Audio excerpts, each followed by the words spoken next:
নমস্কার সবাইকে। আজকে হচ্ছে সরস্বতী পুজো। সবাইকে জানাই শুভ সরস্বতী পুজোর অনেক অনেক শুভেচ্ছা এবং ভালোবাসা। জানি যদিও ভিডিওটা তোমরা অনেকটা পরে দেখতে পাবে।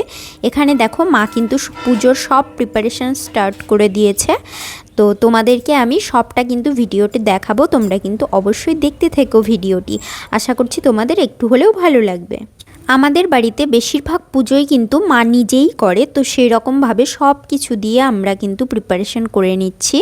আর তারপরে এখানে আমিও একটু মাকে হেল্প করে দিচ্ছিলাম পুজোর জিনিস গোছানোর কাজে। তো এখানে আমি মাকে হেল্প করে দিয়েছিলাম। তারপরে কিন্তু এখানে আস্তে আস্তে আমরা পুজোতে বসবো। তোমাদের কার বাড়িতে কিভাবে পুজো হয় একটু কমেন্ট করে জানিও কিন্তু অবশ্যই। আর তোমরা কি সব বছর বাড়িতেই অঞ্জলি দাও নাকি সব বছর স্কুলে কলেজে গিয়ে তোমরা অঞ্জলি দাও, সেটাও কিন্তু অবশ্যই কমেন্ট করে জানিও। আমাদের বাড়িতে সরস্বতী পুজোটা কিন্তু অনেক দিন আগে থেকেই এইভাবেই হয়, মানে খিচুড়ি ভোগ পায়েস এসব কিন্তু করা হয় না। তো সেইভাবেই অনেক দিন থেকেই হয়ে আসছে। তো এবছরও সেটাই হয়েছিল, মানে নিজেদের মতো করে আমরা কিন্তু পুজোটা করি। আর প্রত্যেক বছর আমরা কিন্তু সবাই বাড়িতে অঞ্জলিও দিই।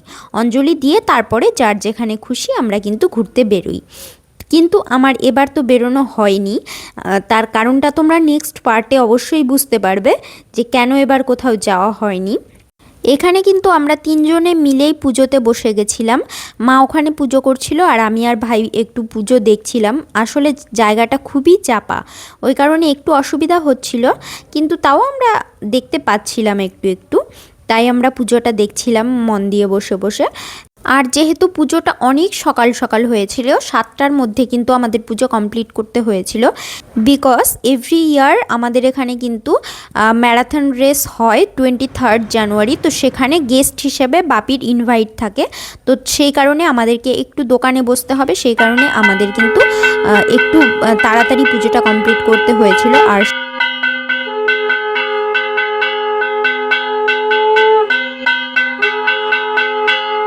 তাই আমি কিন্তু সকালে সেরকম কোনো রকম সাজগোজ করিনি, শুধুমাত্র একটা ধোয়া জামা পরেই কিন্তু পুজোতে বসে গেছি। আর দেখো পুজোটা কমপ্লিটও হয়ে গেছে। তারপরে আমি দুপুরে গিয়েছিলাম একটু ঠাকুর দেখতে আর একটু গিফটের দোকানে। গিফটের দোকানে কেন গিয়েছিলাম সেটা তো তোমাদেরকে নেক্সট পার্টে দেখাবো। তোমরা কিন্তু ভিডিওটি দেখতে থেকো, আর ভালো লাগলে চ্যানেলটিকে সাবস্ক্রাইব করে পাশের বেল আইকনটা ক্লিক করে